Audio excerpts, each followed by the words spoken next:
पैसे के कपड़े पहनने वाले ससुराल में फटे कपड़े पहन कर आई बहू। कार्तिक, क्या हुआ तुम्हें?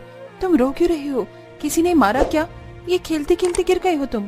दीदी, वो राजू और मोनू है ना, आज भी वो मेरा मजाक उड़ा रहे थे। मेरी फटी शर्ट को देख देख कर हंस रहे थे। वो कहते हैं मैं बहुत ज्यादा गरीब हूँ ना, इसलिए मेरे पास एक भी अच्छे कपड़े नहीं है। दीदी, मेरे सभी दोस्तों के पास नए नए कपड़े हैं। कल चिंकी है ना, वो भी अपने मम्मी पापा के साथ जाकर ढेर सारे नए कपड़े लेकर आई थी। मेरे सभी दोस्त मेरे फटे कपड़ों को देखकर मजाक उड़ाते हैं। मुझे भी उनकी तरह नए कपड़े पहनने हैं। आप मुझे नए कपड़े कब दिलाओगे? कार्तिक, ऐसे रोते नहीं, भगवान जी सब देख रहे हैं। एक दिन जरूर तुम नए कपड़े पहनोगे। मैं हूँ ना, मैं तुम्हारी इस फटी शर्ट को सिलकर बिल्कुल नई शर्ट में बदल दूंगी। फिर कोई भी तुम्हारा मजाक नहीं उड़ाएगा। रश्मि अपनी 11 साल के भाई कार्तिक के आंसू पहुंचती है और उसके पिता की शर्ट को सुई धागे की मदद से सिलने लगती है। रश्मि अपने भाई और माता पिता के साथ एक छोटे से गांव में रहती थी और यूं ही इसी तरह सुई धागे की मदद से लोगों के कपड़े सिलकर और कभी कभार किसी के घर में झाड़ू पोछा लगाकर रश्मि अपने परिवार का गुजारा चलाया करती थी। गरीबी के चलते परिवार में से किसी के पास भी एक नया कपड़ा नहीं था। न जाने सालों से कब से पूरा परिवार फटे हुए कपड़े पहनते आ रहा था। अरे हाँ मेहता साहब, आप फिक्र मत करिए, ये डील तो हमें ही मिलेगी। भला आज तक हमने कोई डील अपने हाथों से जाने दी है क्या? चलिए मैं रखता हूं, बाकी के डॉक्यूमेंट्स मैं आपको मैनेजर के थ्रू ईमेल करवा दूंगा। अरे अनुज बेटे, मुझे तुमसे कुछ जरूरी काम था। वो बिलासपुर में जो हमारी पुरानी प्रॉपर्टी है ना, मैं चाहता हूं वो क्या मुझे सेल कर दे, वरना यूं पड़े पड़े एक दिन खंडर बन जाएगी। तुम कल ही जाकर एक बार उस प्रॉपर्टी को मायना कर लो और फिर डीलर से बात करके उसे किसी को बेच दो। ठीक है दादा, मैं कल ही बिलासपुर के लिए निकलता हूँ। अगले दिन अनुज अपनी बड़ी सी गाड़ी में मैनेजर के साथ इस बिलासपुर गांव में पहुंचता है, जहां रश्मि अपने परिवार के साथ रहती थी। अपनी प्रॉपर्टी का अच्छे से मुआयना करने के बाद अनुज गांव के इधर उधर घूमने लगता है कि तभी अनुज की जेब से बिल्कुल उसके कपड़ों जैसा ही पैसे का बना एक रुमाल गिर जाता है, जिस पर पास से गुजर रही रश्मि की नजर पड़ती है। अरे ये क्या? कपड़े का रुमाल तो देखा था, लेकिन ये तो पैसों का बना हुआ है। क्या ये असली पैसे हैं या फिर नकली? अरे भाई साहब सुनिए। रश्मि अनुज को आवाज देते हुए उसके पीछे जाने लगती है और उसे रोक कर कहती है, अरे मैं आपको कब से आवाज दे रही हूँ, ये लीजिए, ये आपका रुमाल वहाँ नीचे गिर गया था। तो मैं क्या करूँ? मैं अनुज कपूर हूँ, कोई भी गिरी हुई चीज आज तक मैं वापस नहीं उठाई। ये रुमाल असली नोटों का बना है, इसे टिप समझ के रख लो। अरे ओ भाई साहब, काहे का इतना घमंड दिखा रहे हो? ये रुमाल पैसों का बना हो या हीरे का, अगर हमारा नहीं है तो हमें नहीं चाहिए। पकड़ो इसे, इतना घमंड भी ठीक नहीं है। भगवान भी ना जाने किन किन को पैसे दे देते हैं। आए पड़े। रश्मि अनुज की खरी खोटी सुनाकर उसके हाथ में उसका रुमाल रख कर वहां से चली जाती है। और उसने आज तक काफी सारी लड़कियां डेट की थी और हर लड़की अनुज के साथ से उसके पैसों की ही वजह से थी। लेकिन रश्मि जैसी गरीब लड़की के अंदर इतनी खुददारी देख वो अनुज को पहली नजर में ही भाग गई। अब अनुज हर दिन रश्मि का पीछा करने लगा था। वो देखता था कि कैसे इतनी गरीबी में भी रश्मि अपने परिवार को 2 वक्त की रोटी खिला रही है।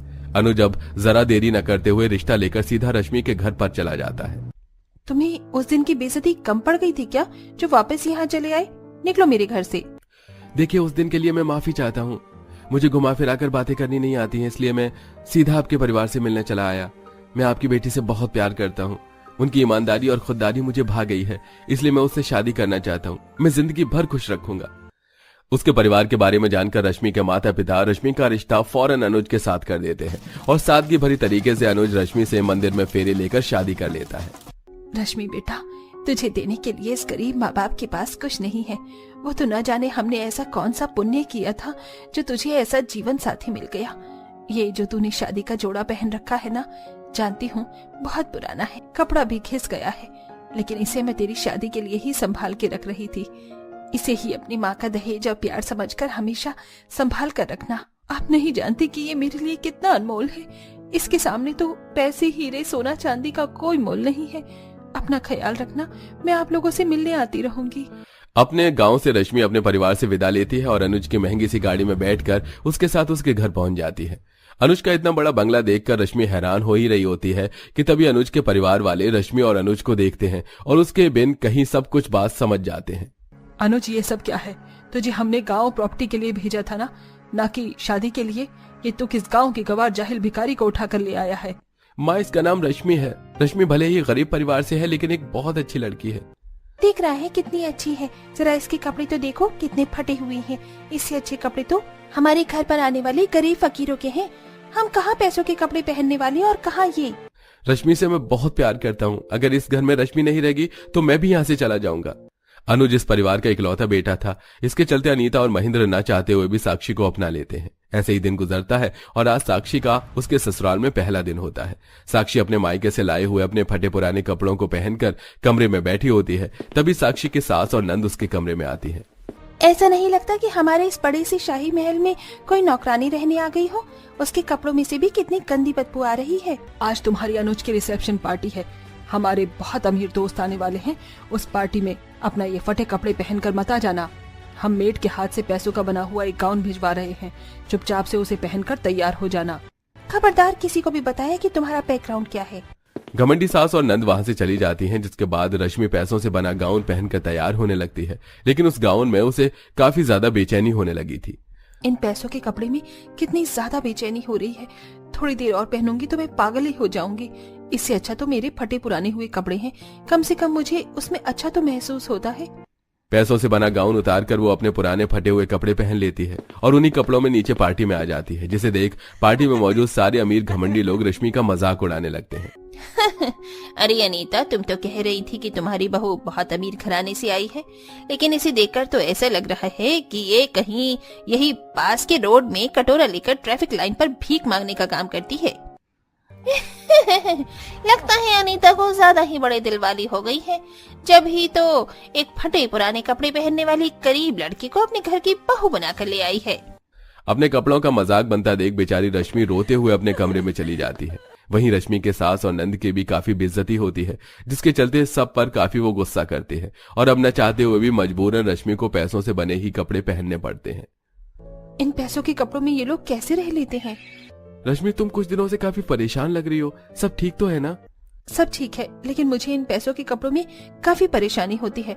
इसे पहनने के बाद मुझे अजीब सी बेचैनी शुरू हो जाती है। मुझे इन कपड़ों में बिल्कुल भी अच्छा नहीं लगता है। मैं जानता हूँ तुम्हें परेशानी हो रही होगी, लेकिन थोड़ी बहुत तो सहनी पड़ेगी ना।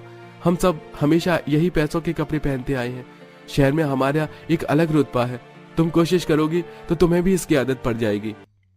अपने पति अनुज की बात सुनकर रश्मि पैसों के कपड़े को पहनने की काफी कोशिश करती है, लेकिन अपनी बेचैनी के कारण रश्मि ज्यादा देर तक उन कपड़ों को नहीं पहन पाती और अपने पुराने फटे कपड़ों को पहनकर ही घर से बाहर निकल पड़ती है, जिसके चलते आज पड़ोस के लोग अनीता को काफी बातें सुनाते हैं। मैंने तो उस दिन ही कहा था कि इसे घर से निकाल दो, लेकिन आपको ही इसे घर में लाने की पड़ी हुई थी। जब से आई है हर किसी के सामने अपने फटे कपड़ों की वजह से हमारी बेइज्जती करवाती रहती है। अब बहुत हुआ, अब तू देखती जा मैं क्या करती हूँ। गुस्से से रश्मि के कमरे में जाती है और वहां से उसके सारे फटे हुए कपड़े, यहाँ तक कि उसकी माँ का दिया हुआ शादी का जोड़ा भी लाकर उसे हॉल में जलाने लगती है। उस आग को देखकर रश्मि जल्दी आग में हाथ डालकर अपनी माँ का जोड़ा निकाल लेती है। अगर आप मुझे जिंदा जला देती तो भी मुझे इतना दुख नहीं होता, लेकिन आपने मेरी माँ के दिए हुए अनमोल तोहफे को जलाया है। मैं आपको कभी माफ नहीं करूंगी। देख रही हूँ माँ, ये हमें माफ नहीं करेगी। अब तो इसे घर से ही निकालना होगा। रश्मि का हाथ पकड़कर उसे घर से निकालने लगती है कि तभी वहां अनुज आता है और ये सब देख लेता है। अब बस बहुत हुआ, मैं ही पागल था जो आप लोगों का साथ दे रहा था। रश्मि को इतनी परेशानी में देखकर भी मैंने अपने परिवार की इज्जत को पहले रखा, लेकिन अब और नहीं। मैं रश्मि को अब और तकलीफ में नहीं देख सकता। अपनी माँ और बहन को खरी खोटी सुनाता है और रश्मि का हाथ पकड़कर जाने लगता है, जिसे देख अनीता अनुज का हाथ पकड़ लेती है। अनुज बेटा रुक जा, हम तेरे बिना कैसे रहेंगे? तू ही तो इन सब चीजों का वारिस है। तू हमें छोड़कर नहीं जा सकता। रश्मि को जैसे रहना है वैसे रहे। अगर उसे फटे कपड़े पहनना है तो पहने, या पैसों के कपड़े पहनना है तो पहने। हम उसे कुछ नहीं कहेंगे, लेकिन तू हमें छोड़कर मत जा। अनीता और सोनाक्षी मिलकर दोनों रश्मि से माफी मांगते हैं। उसके चलते रश्मि उन्हें माफ कर देती है और अब रश्मि आम लोगों की तरह आम कपड़े पहनती है और हंसी खुशी अपनी ससुराल में रहती है। अरे भाई साहब, आप फिक्र मत कीजिए। थोड़ा सा परिवार बड़ा है तो क्या, अपनों के ही बीच तो प्यार होता है। क्यों बहन, सही कहा ना मैंने? माफ करना बहन, पर मुझे ये रिश्ता मंजूर नहीं है। मैं अपनी बेटी की शादी अपने जैसे किसी गरीब घर में नहीं करवाना चाहती, और आपका बेटा तो पढ़ा लिखा भी नहीं है, जबकि मेरी बेटी तो सरकारी नौकरी की तैयारी कर रही है। अर्चना बहन, हम गरीब सिर्फ सरकारी नौकरी की तैयारी करते रह जाते हैं, पर कभी सरकारी नौकरी नहीं कर पाते। इसीलिए जमीन पर रहकर आसमान छूने की ख्वाहिश छोड़ दो। बहन, तुम्हें जो सोचना है तुम सोचो, पर मैं अपनी बेटी की शादी अपने जैसे गरीब में घर में नहीं करवाने वाली। मेरी बेटी बहुत ज्यादा पढ़ी लिखी है, उसकी शादी किसी करोड़पति घर में होगी जहाँ वो नौकरी भी करेगी और खुश भी रहेगी। अरे यार चना, ये तुम कैसी बातें कर रही हो? हमारी बेटी की उम्र निकल जाएगी, पर हम कभी उसे करोड़पति घर में नहीं ब्याह पाएंगे। अंकल जी रहने दीजिए, आंटी जी का दिमाग खराब हो गया है। अब हम भी देखते हैं कौन करोड़पति लड़का आपकी बेटी से शादी करता है। चलो माँ, मुझे खुद भी इस लड़के से अब शादी नहीं करनी। इतना बोलकर लड़के वाले वहां से नाराज होकर चले जाते हैं, जिसके बाद निहारिका और विशाल अर्चना को समझाने की कोशिश करते हैं। माँ, ये तुमने क्या किया? अब हम लोगों को क्या मुंह दिखाएंगे? निहारिका, तू इतना क्यों सोच रही है? मैंने तुझे इतना पढ़ाया लिखाया इसीलिए है ताकि तू गरीब घर में शादी करे और अपने सपनों को भूल जाए। मैंने तुझे इसलिए इतना नहीं पढ़ाया लिखाया कि तू अपने सपने भूलकर चूल्हा चौका करे, बल्कि मैंने तुझे इसलिए इतना पढ़ाया लिखाया ताकि तू शादी के बाद भी आगे बढ़ सके। पर अर्चना, इंसान को उतना ही पैर फैलाना चाहिए जितनी बड़ी चादर हो। हम गरीब भला करोड़पति घर से अपनी बेटी का रिश्ता कैसे कर पाएंगे? कौन करेगा हमारी गरीब बेटी से शादी? इतना बोलकर विशाल अर्चना से नाराज होकर वहां से चला जाता है और अपनी बीवी से नाराज रहता है। समय यूं ही गुजरता है और एक दिन जब निहारिका अपने इंस्टीट्यूट जाती है तो तुम सबके रिजल्ट मेरे हाथों में आ चुके हैं और हर बार की तरह इस बार भी ट्यूशन में टॉप किया है निहारिका ने। निहारिका, तुम बहुत अच्छा कर रही हो। अगर इसी तरह मेहनत करती रही तो इसी साल तुम सरकारी नौकरी हासिल कर लोगी। अरे वाह निहारिका, तुम इतनी गरीब हो, तुम्हारे पास हमारी तरह फोन, महंगे लैपटॉप और बुक्स भी नहीं है। और तो और यहाँ तक कि तुम इस इंस्टीट्यूट में अपनी स्कॉलरशिप की मदद से पढ़ाई कर पा रही हो, फिर भी तुम हमसे कितना अच्छा कर लेती हो। कैसे कर पाती हो इतना सब कुछ?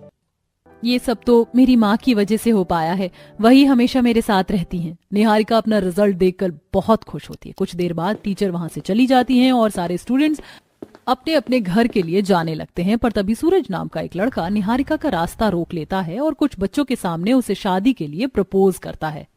मैंने सुना है तुम्हारे लिए रिश्ता आया था और तुम्हारी माँ ने ये कहकर उस रिश्ते को ठुकरा दिया। उन्हें तुम्हारी शादी किसी करोड़पति से करवानी है। मेरा रास्ता छोड़ो, मुझे इस बारे में कोई बात नहीं करनी। छोड़ दूंगा यार, तुम मुझसे इतनी चिड़ी हुई क्यों रहती हो? मैं तुम्हें पसंद करता हूँ और तुमसे शादी करना चाहता हूँ। जानती हो, मुझसे शादी करोगी तो तुम करोड़पति बन जाओगी। कहाँ तुम जैसी गरीब लड़की और कहाँ मुझ जैसा करोड़पति लड़का। तुम्हारी माँ का सपना भी पूरा हो जाएगा और मुझसे शादी करके तुम्हारी इज्जत भी बढ़ जाएगी। मुझे नहीं चाहिए तुम्हारी इज्जत, अब मेरा रास्ता छोड़ो।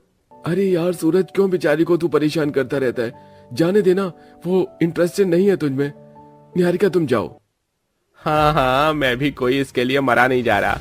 पढ़ने में अच्छी है इसलिए इंस्टीट्यूट के सारे अमीर लड़के इस पर फिदा हैं, पर मैं तो इसके भले के लिए ही कह रहा था। अतुल के कहने पर सूरज उसका रास्ता छोड़ देता है और अतुल निहारिका के साथ बात करते हुए उसे घर छोड़ने जाता है। शुक्रिया मेरी मदद करने के लिए, हर बार तुम मेरी मदद करते हो। वैसे उस इंस्टीट्यूट में तुम्हें और मुझे छोड़कर सब अमीर हैं, शायद इसीलिए सब मुझे इतना परेशान करते हैं। अरे कोई बात नहीं, तुम डरो मत, मैं हमेशा तुम्हारे साथ हूँ। ये लो, तुम्हारा घर आ गया। अतुल उसे घर छोड़कर वहां से चला जाता है। अब इसी तरह कुछ दिन बीत जाते हैं और निहारिका के साथ इंस्टीट्यूट के सभी बच्चे गवर्नमेंट जॉब के लिए एग्जाम देकर आते हैं। निहारिका, यार कितना मुश्किल एग्जाम था ना, मुझे नहीं लगता कि मैं पास हो पाऊंगी। हाँ यार, मुश्किल तो था, पर अब देखते हैं। निहारिका, तुम डरो मत, अगर तुम पास नहीं हो पाती हो तो भी मैं तुमसे शादी करने को तैयार हूँ। तुम्हारी सरकारी नौकरी लगे या न लगे, तुम एक करोड़पति की बीवी जरूर बनोगी। शिव, तुम सीधा काम बोलो ना, तुम्हें कौन सा क्वेश्चन समझ नहीं आ रहा? क्यों तुम मेरा दिमाग खराब कर रहे हो ऐसी बातें करके? तुम जानते हो ना, मुझे यहाँ किसी भी लड़कों में इंटरेस्ट नहीं है। मुझे फर्क नहीं पड़ता तुम लोग करोड़पति हो या रोडपति। निहारिका की बातें सुनकर शिव चुप हो जाता है और वहां बैठे सारे स्टूडेंट हंसने लगते हैं और पीछे बैठा अतुल भी अब सब कुछ देख रहा होता है। कुछ देर बाद सभी बच्चे जब अपने घर जाते हैं तो अतुल निहारिका को उसके घर तक छोड़ने जाता है। तुम ना सिर्फ हमेशा मेरी मदद करते हो बल्कि मुझे घर तक भी छोड़ने आते हो। आज तुम मेरे घर चलो। मैंने जब माँ को तुम्हारे बारे में बताया तो वो भी कह रही थी कि उन्हें तुमसे मिलना है। अगर ऐसा है तो फिर ठीक है, चलते हैं तुम्हारे घर आज। अतुल निहारिका के साथ उसके घर जाता है जहाँ गरीब अर्चना अतुल को पानी वाली चाय और 5 वाला बिस्किट खाने को देती है। माफ करना बेटा, पर हम इतने अमीर नहीं हैं कि तुम्हें कुछ अच्छा खिला सके, इसीलिए आज बस यही दे पा रही हूँ। पर मैं तुमसे वादा करती हूँ कि एक दिन मैं तुम्हें बहुत अच्छा खाना खिलाऊंगी जब मेरी बेटी सरकारी नौकरी करेगी। माँ डरो मत, अतुल भी हमारी ही तरह है, उसे भी ऐसे ही खाने की आदत है ना अतुल? इस तरह अतुल और निहारिका के बीच में अच्छी दोस्ती हो जाती है और अब अक्सर अतुल निहारिका के घर आता जाता है और निहारिका के माता पिता से बातें करता। देखते ही देखते रिजल्ट आ जाता है और निहारिका को पता चलता है कि उसने एग्जाम पास कर लिया है। अतुल, मुझे तो विश्वास ही नहीं हो रहा, मैंने एग्जाम पास कर लिया है। बहुत जल्द मेरी जॉब लग जाएगी और मेरी माँ का सपना पूरा हो जाएगा। निहारिका, मैं भी आज बहुत खुश हूँ और तुमसे अपने दिल की बात करना चाहता हूँ। मैं तुम्हें बहुत पसंद करता हूँ। क्या तुम मुझसे शादी करोगी? अतुल, मैं तुम्हारे साथ रिलेशनशिप में नहीं आ सकती और अगर तुम्हें मुझसे शादी करनी है तो तुम्हें मेरे माता पिता से बात करनी होगी। अगर उन्हें तुम पसंद आए तो ही मैं तुमसे शादी करूंगी। अपना जवाब सुनाकर निहारिका वहां से चली जाती है और अतुल घर जाकर अपनी माँ से अपने रिश्ते की बात करता है। अरे वाह, मेरे बेटे ने अपने लिए लड़की पसंद कर ली और तू मुझे अब बता रहा है। और लड़की आईपीएस ऑफिसर बनने वाली है। मेरे घर की बहू एक आईपीएस ऑफिसर हो, मेरे लिए इससे बड़ी और क्या बात हो सकती है। हम जल्दी ही तेरा रिश्ता लेकर जाएंगे निहारिका के घर। माँ, आप बहुत अच्छी हैं।